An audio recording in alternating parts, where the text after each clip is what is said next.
नमस्कार दोस्तों, बिंदास बातें में आपका एक बार फिर से स्वागत है। आज की चर्चा 2 दिन पहले मेरी डॉटर जो 19 साल की है, जिसके बारे में मैं कई बार बातें करती हूँ, उसका पहले से बहुत पहले मैंने एक वीडियो में शेयर भी किया है कि उसका 2 साल पहले चैनल हुआ करता था, यूट्यूब चैनल, पर उसने 2 साल से उस चैनल पे कुछ पोस्ट नहीं किया था। अभी 2 दिन पहले मैडम ने वापस से अपना चैनल शुरू किया है और एक बड़ा सा बम फोड़ा है। बम तो मैं यूं ही बोल रही हूँ, ऐसे बम तो नहीं है, इट्स फाइन। उसने एक न्यूज़ दी है और अपना चैनल में फर्स्ट स्टोरी अपनी शेयर करी है। तो जिनको नहीं पता है तो मैं बता दूँ, उस वीडियो में उन्होंने ये बताया है कि वो गे है। गे का मतलब वो लेस्बियन है, या कि वो अपने ही सेक्स के या औरतों को पसंद करती हैं, लड़कियों को पसंद करती है, लड़कों को नहीं। तो फिर आज का वीडियो मेरा उन्हीं को डेडिकेटेड होगा। उसने इतनी हिम्मत करके ये चीज़ चैनल पे, मीडिया पे शेयर करी, उसके लिए उसको hats off to her, and of course the courage that she has, she made me proud। तो हमारे समय में कैसा था कि ज्ञान इतना नहीं था, दुनिया इतनी छोटी नहीं थी जितनी अब हो गई है। तो हमें जो बताया जाता था, हम अगर कुछ अलग अंदर से महसूस भी करते थे तो हमारे पास ऑप्शन नहीं था उसको गूगल करके देख लेने का कि भाई मैं ऐसी क्यों हूँ। अवेयरनेस नहीं थी, तो फिर जो था ढर्रा वही चल रहा था। लड़कियों की लड़कों से शादी हो जाती है, बच्चे हो जाते हैं और कहानी खत्म, और फिर वही ढर्रा चलता रहता है। और फिर उसके बाद यही सब दूसरा वही साइकिल विशेष। चूंकि दुनिया छोटी हो गई in the last 15-20 years, awareness बहुत ज़्यादा क्रिएट हो चुकी है, और इन चीज़ों के बारे में तो बहुत ज़्यादा। तो लोग कहते हैं ना, चूंकि इतनी ज़्यादा कहानियाँ सुनने को मिलती हैं इसलिए बच्चे ऐसे हुए जा रहे हैं। नहीं, ऐसा नहीं है। It's just that now people are able to define their sexuality. पहले नहीं था, उससे पहले भी लोगों को होता रहा होगा, लेकिन पता नहीं चला किसी को कि है क्या भला। उसके सिम्टम्स नहीं डिफाइन हो पाए, उसकी चीज़ें लोग कहीं समझ नहीं पाए कि अच्छा मुझे ये होता है तो हो सकता है मुझे ऐसा हो। लेकिन अब वो जरिया है, लोग अपने को ज़्यादा डिफाइन कर पाते हैं, लोग अपनी फीलिंग्स को डिफाइन कर पाते हैं, और फिर लोग सपोर्ट महसूस करते हैं दूसरों से, क्योंकि बहुत लोग ऐसे हैं जो उन्हीं की तरह हैं। तो they don't feel left out, और दे डोंट फील कि they are abnormal in any way. And that has created, this awareness has created कि ऐसा लगने लगा कि बहुत सारे लोग आजकल ऐसा हो रहे हैं। ऐसा नहीं है, हैं तो उतने ही, पर अब ज़्यादा बाहर आ रहे हैं। इस चीज़ के बारे में जानना, नॉलेज कम है, लोगों को अवेयरनेस कम है, तो इस चीज़ को एक्सेप्ट करना इंडियंस के लिए और डिफ़िकल्ट है। तो मैं अपने समय के पेरेंट्स की तो बात ही नहीं कर रही हूँ, मुझे तो तकलीफ़ होती है उन बच्चों के लिए कि जो बच्चे उन घरों में हैं जो इस दौर से गुजर रहे हैं। और हज़ारों होंगे जिन्हें समझ नहीं आ रहा होगा कि कैसे बताएं या क्या करें, छुपाई ले जाएं क्या, या अगर उन्होंने बताया है तो उनके पेरेंट्स उनको कह देते हैं किसी को बताना नहीं टाइप्स, फिर वो छुपे ही रहते हैं और फिर जीवन उनका कटता है अकेले। वो जो लड़का लड़की की शादी है वो कर नहीं सकते, और सेम के साथ वो रह नहीं सकते क्योंकि फैमिली को एक्सेप्टेड नहीं है, तो जीवन अकेला ही, तन्हा ही बीत जाता है। ये डेफिनेटली मैं तो नहीं चाहूँगी अपनी लड़की के लिए, कभी जीवन में नहीं। तो कहने की बात यह है कि मैं तो बहुत खुश और बहुत आज़ाद महसूस कर रही हूँ, और इस बात से मैं बहुत खुश हूँ क्योंकि जब मेरी बच्ची ने ये चीज़ डिफ़ाइन करी है, या जब वो ये चीज़ रिकग्नाइज़ कर सकी कि वो कैसी है, वो क्यों ऐसी है जैसी है, उसके बाद से उसमें मैंने चेंजेस देखे हैं। उसका कॉन्फिडेंस लेवल बढ़ गया। पहले जो वो इतनी कॉन्शियस रहती थी हर तरह के कपड़े पहनने में, ये नहीं पहनूंगी, वो नहीं पहनूंगी, अरे ये कैसे, वो कैसे, सब चला गया। शी इज़ हैप्पी, अपने आप को उसने पूरी तरह अपनाया। जो उसको पहले कॉम्प्लेक्सेस थे कि अरे मेरी बॉडी में ये प्रॉब्लम है, वो प्रॉब्लम, वो सब भी out of the window. Now she is happy as.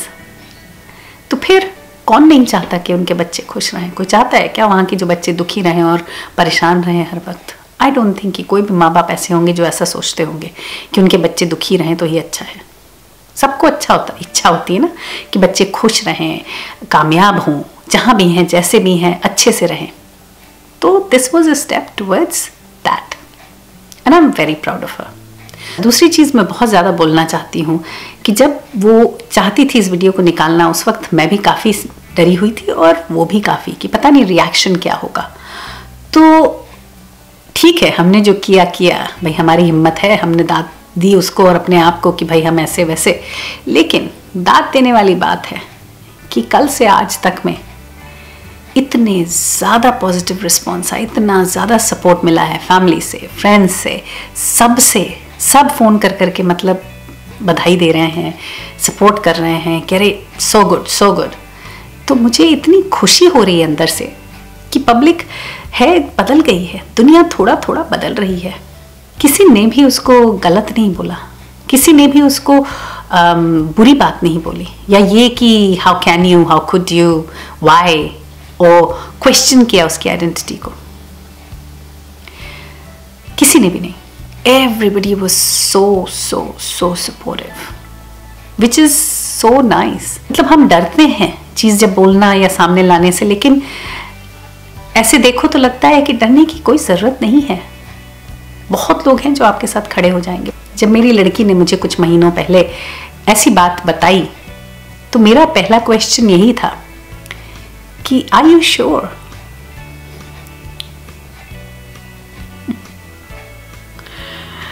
Not that I was angry or I was disappointed. I was very happy. मुझे कोई तकलीफ नहीं, मुझे तो अच्छा ही लगा। लेकिन फिर भी मैंने उसको पूछा कि आर यू श्योर?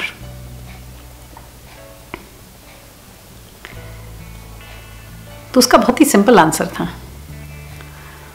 उसने कहा मम्मा श्योर तो मैं बहुत टाइम से थी। It's only now that I have accepted it. Now that you've accepted, you took 19 years, that's fine, because it's not easy. But now that you've accepted, relax and be open about it. किसी से छुपाने की ज़रूरत नहीं है, क्योंकि ये कोई रोग नहीं है और छूत की बीमारी नहीं है कि हमें किसी से छुपाना है या हमें दुनिया से अलग रहना है। हमें ओपन, जिंदा दिली, खुश होकर जैसे हैं वैसे ही रहना है। हमेशा ये बात होती है, कहती थी मुझे डर लगता है कि पता नहीं दोस्त कैसे रिएक्ट करेंगे या फैमिली वाले कैसे रिएक्ट करेंगे, मम्मा मौसी क्या बोलेगी, नानी क्या बोलेगी, बुई क्या बोलेगी, एंड ऑल दैट। मैंने कहा Raje, at the end of the day कोई कुछ भी बोले, कोई कुछ भी कर ले, उनकी ज़िंदगी नहीं है ये, ज़िंदगी तुम्हारी है। असर तुम्हें ही होना है। हमें क्या असर होना है? क्या असर होना है? जीना तो तुम्हें है ना अपनी ज़िंदगी। तो फिर ये चीज़ तुमने एक्सेप्ट की, ये तुम जानती हो। बाकी कोई कैसे रिएक्ट करता है वो शॉर्ट लिव्ड है। आज वो उनको पसंद नहीं आएगा या आएगा, या समझ नहीं पाएंगे या कहेंगे गलत है, ये वो डजंट मैटर। झेलेंगे, जो होगा तो देखा जाएगा, जैसा होगा देखा जाएगा। फिर उसका ये आइडिया था कि क्यों नहीं मम्मा मैं एक वीडियो ही बना दूँ इस पर और मैं यूट्यूब पे वापस आ जाऊँ इसको लेकर। मैंने कहा best, that is the best idea actually, क्योंकि एक ही झटके में आप सबको बता देते हो कि भाई आपकी क्या स्थिति है, या आपकी क्या आइडेंटिटी है, या आप अपने को कैसे जानना चाहते हो, या आप क्या हो। फिर दूसरे को हर बार क्वेश्चन नहीं करना, या आपको हर बार कन्वर्सेशन में सटल वे में पेश नहीं करना कि भाई नहीं मैं तो ये हूँ, मेरा तो ऐसा है। तो वो भी तो कितनी आराम की बात है। तो ये बंदी ने इतने टाइम बाद, 2 साल बाद अपना वीडियो अपलोड किया और इतनी बड़ी चीज़ शेयर करी सबसे। Made me very proud. I think made a lot of people proud. सबसे अच्छी बात मुझे इसमें ये लगी कि वो 19 साल की यंग लड़की है और हमारी कम्युनिटी जो है,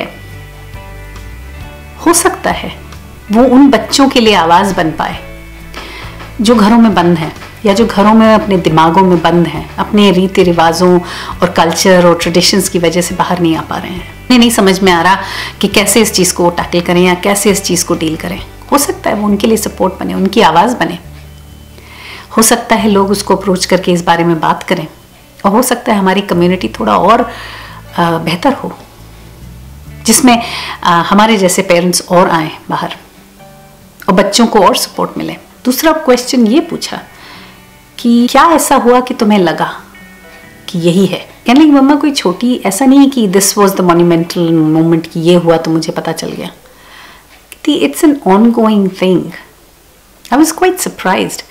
उसने कहा कि मम्मा भाई चीज़ें, ये तो मैं भी समझती हूँ कि वो दूसरी लड़कियों से अलग है और रहेगी भी, है ना, हैप्पी फॉर दैट।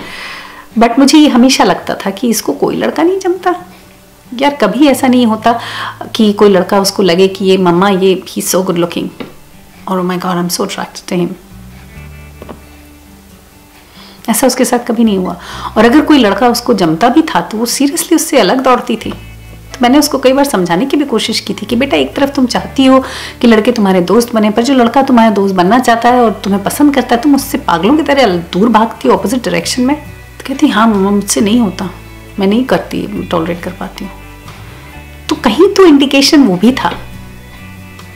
और फिर उसका वीडियो मैं सुन रही थी तो उसमें उसने कहा दिस ओवरवेलमिंग अर्ज to become a friend with someone, a female, was actually saying that she had a crush on that person. ये actually मैंने ही उसको एक बार एक कहानी पॉइंट करी थी। बचपन में उसको एक लड़की के साथ बहुत ज़्यादा था कि मुझे भैया ये एज अ फ्रेंड चाहिए, डेस्परेट रोती थी वो घर में आके। तो मुझे ही लगा कि शायद that was also a sign. She was very young, 4-5 years की थी। तो नहीं दिखाते एक लड़की को देखा तो ऐसा लगा। हाँ उसमें थोड़ा ज़्यादा दिखा देते हैं कि बचपन में ही उसको ज़्यादा पता था कि भाई दुल्हन उल्हन भी बना लेती हैं वो, लेकिन ये दिखाते हैं ना कि उसकी जो दोस्त है वो इतना ज़्यादा उसको प्यार करती है। कहीं वो सेक्स का फैक्टर नहीं है, but the overwhelming urge to become a friend of someone could be an indication. फिर ऑफ कोर्स जैसे जैसे दिन बीतते हैं, इसने एक बहुत बड़ी चीज़ बोली कि जब स्कूल में कन्वर्सेशंस होते थे कि ये बंदा हॉट है कि वो बंदा हॉट है, कि इस सीरीज़ में तुमने इसको देखा, कि उस टीवी शो में उसको, इस मूवी में उसको देखा, इज सो हॉट। तो मेरी बिटिया का कहना है कि वो घर आके गूगल करती थी top 10 hottest celebrities, man celebrities, फिर वो जाके उस कन्वर्सेशन में अपना 2 सेंट ऐड करती थी। क्योंकि ऐसे तो उसको समझ में नहीं आएगा ना, कहती मुझे समझ नहीं आता कौन हॉट है कौन नहीं हॉट है, तो गूगल करके जाओ तो at least I am on the same page and they will not question कि भाई तुम ऐसी क्यों हो। क्योंकि वो ये चीज़ें तो खुद भी क्वेश्चन कर ही रही थी कि why am I this way, why is it that I don't like man, what is wrong with me. And हर वक्त ये सोचना कि नहीं नहीं वो सही आदमी आएगा तब होगा कुछ ठीक। मैं तो क्या बोलूँ, मैं तो यहाँ तक कि ये भी सोचती थी कि अगर उसको कोई आदमी नहीं मिला तो मैं अरेंज्ड मैरिज करूँगी। तो लड़की भी सोचती थी, दिमाग में मेरे लड़के भी सेट थे कि मैं इनको सोचती थी कि ये ठीक रहेंगे उसके लिए, उसके कैलिबर के हैं। वो ऑस्ट्रेलिया में है तो यूएस का कोई लड़का हो या कोई बाहर का लड़का या बहुत ही जो सुलझे दिमाग का हो, सब सोचती रहती थी। आउट ऑफ द विंडो, कोई टेंशन नहीं अभी तो आई कैन नॉट वेट कि जब इनकी शादी होगी। हाँ एक्साइटिंग, इंटरेस्टिंग। कोई नहीं, अभी तक तो इनकी कोई गर्लफ्रेंड है नहीं, but I am looking forward कि इनकी कोई गर्लफ्रेंड हो और ये घूमें फिरें और जीवन को एंजॉय करें, जिएं खुलकर जिएं। तो फिर कहने का मतलब यही है इस वीडियो का कि मेरी लड़की ने ये बताया कि वो लेस्बियन है, सो व्हाट। इससे कुछ बदला क्या? नहीं, कुछ नहीं बदला, वैसे का वैसा ही है सब। वो आज़ाद हो गई और हम काफ़ी खुश। ना हमने किसी से कुछ लेना है, ना हमें किसी को कुछ देना है। जिसे तकलीफ है वो 2 रोटी ज़्यादा खाए, है ना। जो हमारे साथ खड़ा हो सकता है खुशी में वो खड़ा रहे, जो नहीं उससे कोई शिकायत नहीं। जिसे इस बात से तकलीफ है उससे कोई शिकायत नहीं, वो अपने जीवन जिए। लेकिन मैं अपनी बेटी के लिए हर वक्त हर घड़ी उसके साथ रहूँगी और उसको इनकरेज करूँगी कि उसकी जो इच्छा है, जैसे जीना है, जो करना है वो करे, कोई रोक टोक नहीं। और यही चीज़ मैं आप सबसे उम्मीद करती हूँ कि अपने बच्चों को भी वो फ्रीडम दें, कोई बेवजह के रिस्ट्रिक्शंस या एक्सपेक्टेशंस उन पे मत ला दें। चलिए फिर आज के लिए सिर्फ इतना ही। अगले हफ्ते फिर मिलेंगे किसी और बात, किसी और चर्चा के साथ।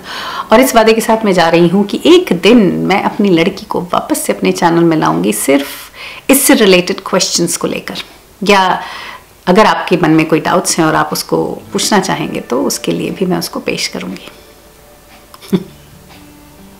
चलिए फिर मिलते हैं अगले हफ्ते। देखते रहिए तब तक बिंदास बातें। Bye bye.